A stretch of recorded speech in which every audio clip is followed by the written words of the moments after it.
नमस्कार। बात करते हैं गडकरी की, बात करते हैं जितिन की, बात करते हैं दयानिधि की, बात करते हैं मेघवाल की, बात करते हैं रिजिजू की, बात करते हैं मांझी की, बात करेंगे निशित की। पहले चरण में इन 15 हस्तियों की किस्मत दांव पर है आज के दिन। आज सुबह सुबह ये वीडियो करने का एक ही औचित्य था कि बड़े बड़े जो लीडर्स हैं उनकी किस्मत दांव पर है।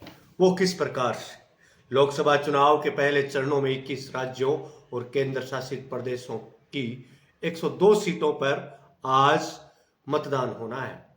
लोकसभा चुनाव के पहले चरण के लिए पूर्वोत्तर में दोपहर 3 बजे और देश के अन्य हिस्सों में शाम 6 बजे चुनाव प्रचार समाप्त हो चुका था। कल शाम चुनाव आयोग ने 7 चरणों में मतदान का ऐलान किया। इससे पहले चरण का मतदान शुक्रवार को होगा।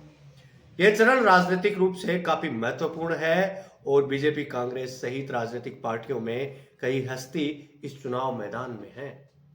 आइए जानते हैं कि पहले चरण में 21 राज्यों और केंद्र शासित प्रदेश में होने वाले मतदान में किन हस्तियों की किस्मत दांव पर लगी हुई है। मतदान से यह फैसला होगा कि जनता उन्हें लोकसभा भेजती है या फिर उन्हें हार का सामना करना पड़ेगा। तो चलिए शुरू करते हैं। अपन किस नेता की साख, बड़ी साख का नेता है और आज उसकी साख की परीक्षा है। आज उसकी मेहनत की परीक्षा है, आज उसके काम की परीक्षा है, आज उसके नाम की परीक्षा है। के अन्नामलाई, कोयम्बटूर। कोयम्बटूर लोकसभा सीट पर एक हाई वोल्टेज मुकाबला है जिसमें तमिलनाडु भाजपा अध्यक्ष के अन्नामलाई के बीच लड़ाई होने वाली है, जिनका मुकाबला डीएमके नेता गणपति पी राजकुमार और एआईएडीएमके के सिंगाई रामचंद्रन से हो रहा है। अन्नामलाई को द्रमुक और अन्ना द्रमुक जैसी पार्टियों से कड़ी प्रतिस्पर्धा का सामना करना पड़ रहा है। वहीं नितिन गडकरी नागपुर से चुनाव लड़ रहे हैं।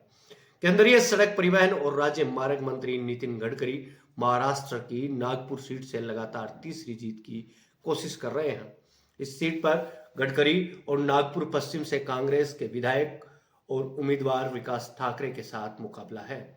नितिन गडकरी प्रधानमंत्री नरेंद्र मोदी के मंत्रिमंडल में एक प्रमुख चेहरा रहे हैं। वह दोनों कार्यकाल में सड़क परिवहन और राज्य मार्ग मंत्री रहे हैं। 2019 के चुनाव में गडकरी ने 55.7% के भारी वोट शेयर के साथ जीत दर्ज की थी।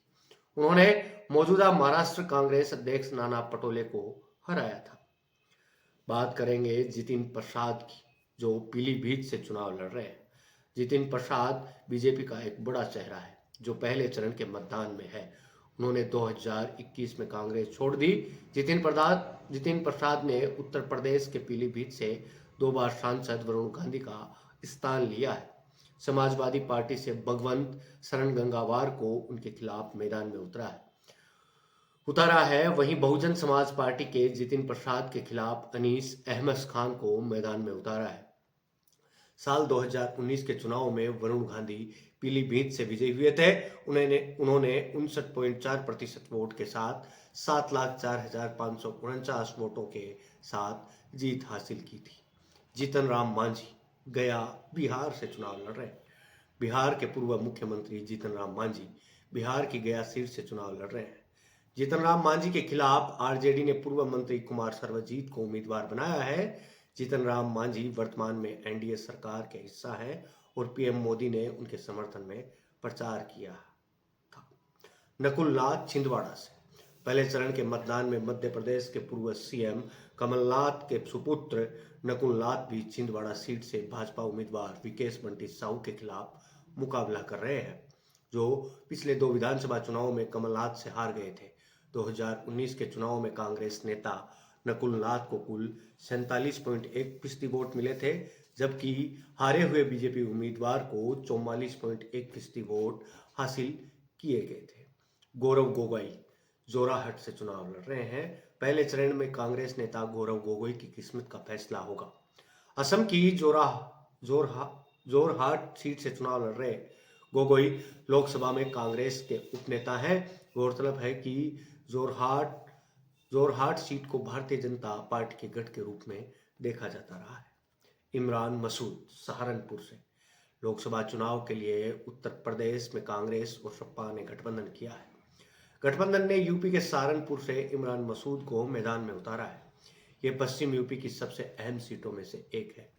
सहारनपुर में इमरान मसूद भाजपा के राघव लखनपाल शर्मा और बहुजन समाज पार्टी के माजिद अली के बीच त्रिकोणीय मुकाबला होने की संभावना है। मसूद 9 बार सांसद, 5 बार लोकसभा सदस्य और 4 बार राज्यसभा सदस्य रशीद मसूद के भतीजे हैं। कार्ति चिदम्बरम, कांग्रेस नेता और शिवगंगा से सांसद कार्ति चिदम्बरम इस सीट से फिर से चुनाव लड़ रहे हैं, जहां उनके पिता और पूर्व केंद्रीय मंत्री पी चिदम्बरम 7 बार जीते थे। उनका मुकाबला भाजपा के टी देवनाथन यादव और एआईएडीएमके के जेवियर दास से है।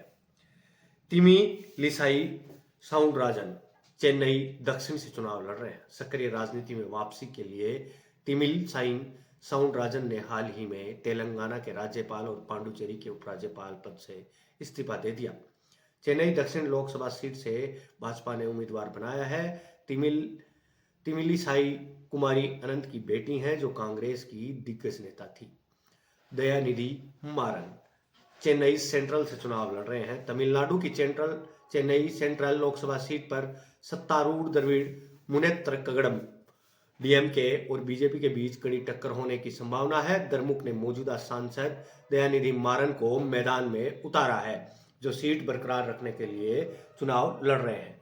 अर्जुन राम मेघवाल, जो बीकानेर राजस्थान से चुनाव लड़ रहे हैं। अनुसूचित जाति के लिए आरक्षित राजस्थान की बीकानेर लोकसभा सीट से बीजेपी के दिग्गज नेता और केंद्रीय कानून मंत्री अर्जुन राम मेघवाल चुनावी मैदान में हैं। उनके खिलाफ कांग्रेस के पूर्व मंत्री गोविंद राम मेघवाल को उतारा है। अर्जुन राम मेघवाल बीकानेर सीट से 3 बार सांसद रह चुके हैं और अब चौथी बार मैदान में लड़ाई के लिए तैयार खड़े हैं। भूपेंद्र यादव राजस्थान की अलवर सीट से चुनाव लड़ रहे हैं। राजस्थान की अलवर लोकसभा सीट से बीजेपी ने दिग्गज नेता और केंद्रीय मंत्री भूपेंद्र यादव को उम्मीदवार बनाया है। उनके खिलाफ कांग्रेस से विधायक ललित यादव उम्मीदवार हैं। साल 2019 में अलवर से बाबा बालकनाथ ने जीत हासिल की थी, लेकिन इस बार बीजेपी ने भूपेंद्र यादव को टिकट दिया है। संजीव बालियान मुजफ्फरनगर से, उत्तर प्रदेश के मुजफ्फरनगर लोकसभा सीट से इस बार केंद्रीय मंत्री संजीव बालियान तीसरी बार बीजेपी के उम्मीदवार हैं। उनके खिलाफ सपा से जाट नेता हरिंदर मलिक और बसपा से दारा सिंह प्रजापति उम्मीदवार हैं। 2014 और 2019 के चुनाव में बलियान ने इस सीट से जीत हासिल की थी। मुजफ्फरनगर से ठाकुर मतदाता नाराज माने जा रहे हैं, जो जाट वोटों में बिखराव भी उनके लिए चुनौती बना हुआ है। तो मुस्लिम वोटर सपा के साथ एकजुट है। ऐसे में बालियान की राह आसान नहीं दिख रही। किरण रिजिजू अरुणाचल प्रदेश से चुनाव लड़ रहे हैं। पीएम मोदी सरकार में विज्ञान मंत्री किरण रिजिजू अरुणाचल प्रदेश पश्चिम से बीजेपी के उम्मीदवार हैं। वह 3 बार सांसद रह चुके हैं। इस बार फिर से चुनावी मैदान में हैं। उनके खिलाफ कांग्रेस के नवाब तुकी को उम्मीदवार बनाया गया है। देखते हैं कौन चुनाव जीतता है। निशित प्रमाणिक कूच बिहार से, केंद्रीय गृह राज्य मंत्री और बीजेपी नेता निशित प्रमाणिक को बीजेपी ने फिर से कूच बिहार से उम्मीदवार बनाया है। निशित प्रमाणिक राजवंशी समुदाय के नेता है और उत्तर बंगाल में उनका विशेष प्रभाव भी है। लेफ्ट ने उनके खिलाफ नीतीश चंद्र रॉय और टीएमसी ने उनके खिलाफ जगदीश चंद्र वर्मा बसुनिया को उम्मीदवार बनाया है। टीएमसी छोड़कर बीजेपी में शामिल हुए निशित प्रमाणिक ने साल 2019 के चुनाव में टीएमसी के परेश चंद्र अधिकारी को पराजित कर पहली बार सांसद बने थे और उन्हें गृह राज्य मंत्री बनाया गया था। यह है 15 ऐसे नेता जिनकी साख पर बात है, उनकी साख की कीमत है, उनका नाम जो सत्तारूढ़ दलों के साथ वो रहते आए हैं, या फिर उनको राजनीति विरासत में मिली है, या फिर उन्होंने राजनीति में अपना एक विशेष स्थान बनाया है। ये वो नेता है।